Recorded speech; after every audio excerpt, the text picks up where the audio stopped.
Hello and welcome back to my YouTube channel. I know it has been a while. We're just going to gloss over that fact, but I'm going to make it up to you by talking you through my new workout split because I have been getting asked about this on social media. So in this video, I'm going to break down exactly what my split is, all of the workouts, all of the exercises, give some form cues as well. So whether you want to copy this workout split yourself, just take some inspiration, or just learn some good cues for each movement if they're already in your program, this is the video for you. I have gone from training my glutes 2 times a week to 3 times a week now. The main reason for making this switch is really to support my goals, but there has been some deeper reasoning behind that. Now, when it comes to training your glutes, you can see great results training them 2 times a week. I've done that for a very long time, and you can also see great progress training them 3 times a week. So there's no right or wrong way. It does come down to what's actually realistic for you and how many days you can actually make it to the gym. So don't think that because I'm doing 3 days, that's the only way to see growth. I have plenty of clients that are training glutes 2 times a week, some that are training 3 times a week. So it really does depend. But I've made this switch because for the past year and a half, I've kind of been in and out of deficits, and that's just meant that I haven't really had the recovery capacity to be training my glutes 3 times a week. And not in a sense of, okay, I'm feeling really sore from the workouts. Because I have been training for 9 years, I do find that soreness really isn't an issue for me. My body is pretty used to training, but it was more just how I felt after a session. Obviously, training legs hard and heavy is going to elicit some sort of fatigue, and I just didn't want to do that to myself 3 times a week because I would feel pretty battered after leg days, and that just makes the deficit harder than it needs to be. And look, I'm not saying that I was in a deficit for just a whole year, right? It was in and out of deficit phases to get my body in a good lean position to spend a very long time building, which is where I'm at right now. Now I've been out of a deficit since, well, I finished my deficit in the end of January. So I've had a good few weeks of not being out of deficit. I didn't just throw myself into this split. I did allow my body a little bit of time to just recover my energy levels properly. So I have been doing this split. This is the 4th week that I've done this split now, and I am fucking loving it. So that was one of the main reasons for switching, but also it allows me to get in a little bit more volume for my glutes. Now, when it comes to volume and training volume, so the amount of sets that you're doing per week, it's like a inverse U-shaped curve, right? So if you do no volume, obviously you're not going to see any growth, but the more and more volume you do, the more growth you're going to see, to a point where then if you are doing so much, you're not able to recover, you're going to get diminishing returns or potentially not any returns at all. So you do have to be smart with the amount of volume, but more volume can lead to more growth if you approach it correctly. Training more times a week is going to allow me to get in more volume, but make sure that that volume is a really high quality amount of volume. Now, you might have experienced this yourself where, you know, at the end of the session, the exercises don't feel quite as good in terms of the intensity that you can push them and just the overall quality that you can actually give to those exercises. So doing more days allows me to spread out my volume a little bit more throughout the week, which means that I'm going to be able to give higher quality, higher intensity to those sessions, and therefore more growth, because we know that we need to be training very close to failure with intent, with very high quality in order to see some growth. Now, this will always happen, right? The exercises towards the end of the workout are never going to be as good quality as the ones at the start because you have the most energy towards the start of the workout, but we just want to try and mitigate this as much as possible by spreading them out a little bit more throughout the week. So doing more days can be very beneficial for you if you do find that, okay, at the end of the workout, I feel absolutely battered. I can barely train anywhere near close to failure and I'm just feeling absolutely written off. It could be a better idea to actually spread that volume throughout the week a little bit more. And another really big important factor is that I fucking love training. Hopefully that comes across on my Instagram, but I love this shit so much. So more days in the gym, the absolute better. I would train every day if I could and see great results, but obviously I know that I won't. If I train every single day, I would train myself into a hole. And I specifically really love training lower body, so this just allows me to have just more enjoyment out of my life, essentially, because when I'm in the gym, I feel at my best. I feel the most me, if that makes sense. I just love training and I just want to do more and more and more, essentially. Obviously, my goals are to really pack on some more lower body size, so this just helps me facilitate that. My specific goals with what I want to bring up is obviously glutes. There is never going to be a point where I'm like, no, I don't want bigger glutes. My glutes are big enough. No, I feel like I'm always going to want them bigger. Nothing wrong with that. That's just my personal aesthetic preferences. But I also do want to make sure that I'm prioritizing other muscles in my lower body as well, because I have felt like, because I've trained lower body 2 times a week, that I've only really been able to do things glute biased. Like everything was very glute biased in my program. And I do want to bring up things like my hamstrings, because I have been getting comments on social media about my hamstrings. and yeah, they need to grow. They need to be a little bit bigger, but it's my own fault for kind of neglecting training them for a long time. So yeah, that one's on me. In terms of my quads, I'm really happy with the development there, but obviously they can always be bigger. I'm here for some more quad development as well, but that is less of a focus in the program than say my glutes and my hamstrings. I also want to have enough time to hit calves as well, because that is something that, you know, with training 2 times a week, I kind of neglected. And again, they are something that is lagging behind a little bit. I don't want to say I have bad calf genetics, but I do also have bad calf genetics. Yeah, that mainly is an excuse, to be honest, because I haven't really consistently trained them very much. But I do have quite high calf insertions, so they just don't look quite as impressive. That is just what I'm saying to myself as a coping mechanism, I'm not gonna lie. Essentially, this split just allows me to get in a little bit more volume, train at a higher quality, prioritize other areas of my lower body as well. Just have fun, essentially, like just have a good time and enjoy having more days in the gym. So in terms of my recovery so far during this, it's been pretty good. There's been 2 things that have been a little bit sore. One has been my adductors, as I now have enough time in the sessions to actually train them directly. I hadn't actually trained them directly in maybe like a year and a half. So they have been a little bit sore. Now it's week 4. They're all good. Like there's no soreness there going into the next session. But for the first few weeks, there was quite a little bit of soreness there. Hamstrings have been a little bit more sore as well. That's just because I'm doing movements that I haven't done in a hamstring biased way, but again, that is just going to ease off as the weeks go on, as I just get used to the exercises, get used to the program. But so far, like I've been seeing progressions in pretty much everything week to week, which is really exciting. You really forget when you've been in deficit phases that training is so much more fun when you're not in them, because you do get way more progressions. Like in deficits, maybe you get 1 extra rep like here and there, but you're mainly kind of like maintaining numbers for the most part. Whereas in a surplus, you really do see way more progressions, which is really exciting. And it's nice to have that focus on the performance in the gym and not just like how lean you are. But for those new exercises, I have been leaving a few more reps in the tank than I would typically do, which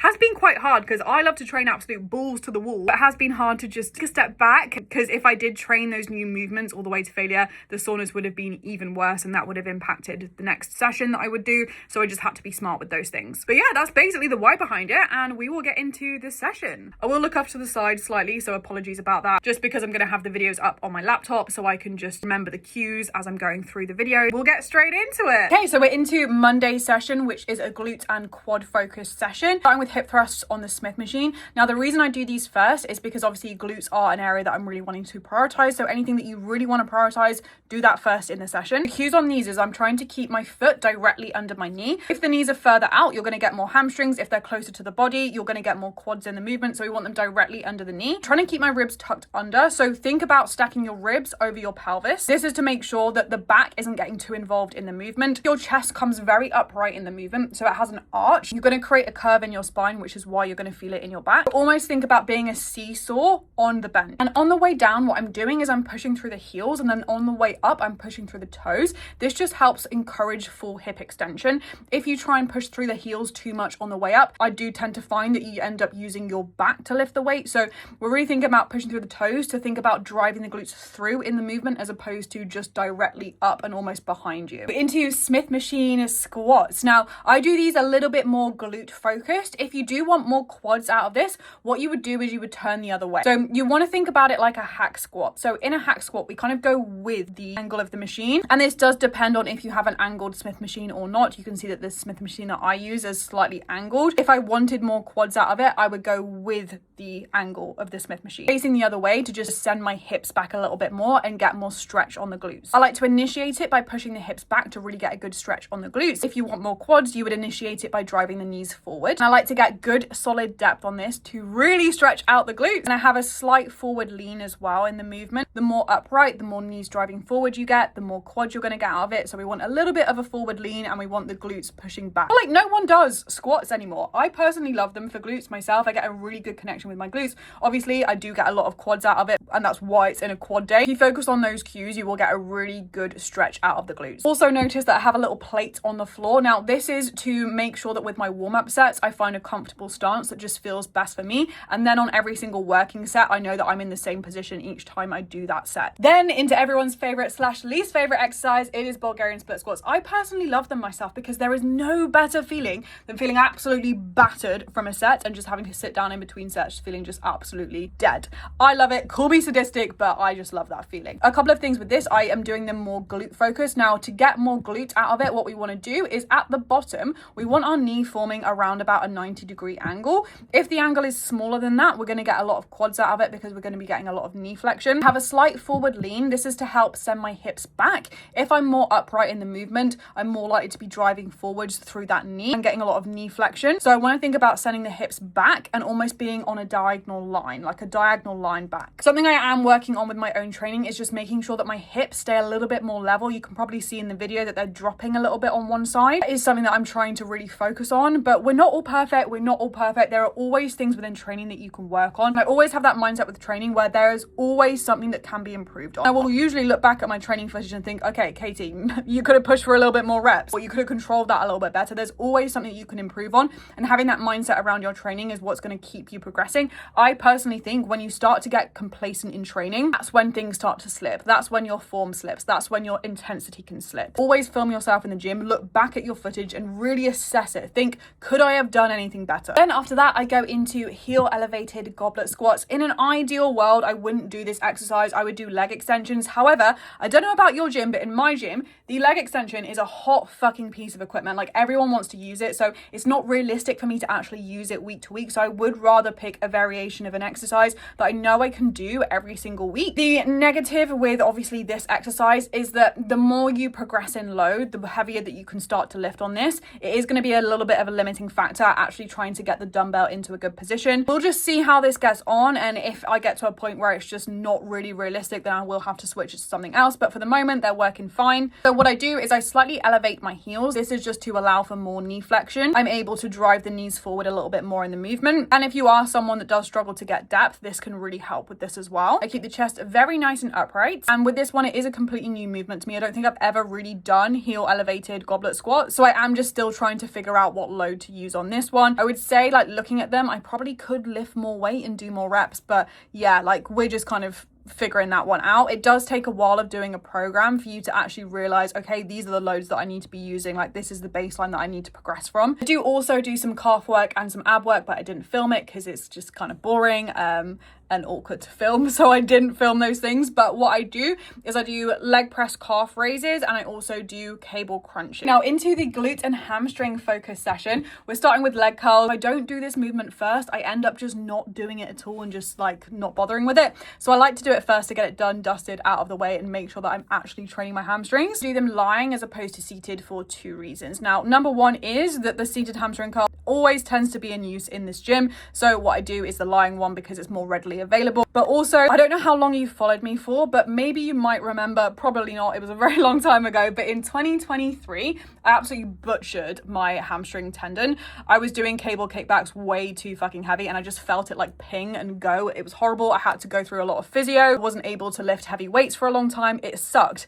And I do tend to find that hamstring curls are one of the movements that still sometimes that tendon can get a little bit aggravated, but I don't find that I get that with the lying hamstring curl, so that is the reason why I do them. So yeah, it is about working around injuries that you might have, because it's not realistic to just not train certain movements. It's about finding the variations that actually work for you and don't cause any aggravation or irritation. But a couple of cues with these is that I focus on really pressing my hips into the pad. I almost think about tucking my pelvis under and jamming it into the pad. I do find with this one, a lot of people do have the tendency for their hips to shift off of the pad massively, and it puts a lot of tension onto the lower back. So that's what you really want to focus on, pushing the hips into the pad and almost tucking the pelvis under. I'm also grabbing onto the handles very hard to just create some more stability, help with the hips coming off of the pad. We'll get the hips coming off the pad slightly to some extent, like that can't really be avoided, but we just want to minimize the amount that is happening. And then we are into my favorite exercise of all time. It is RDLs, dumbbell RDLs specifically, because there is no better feeling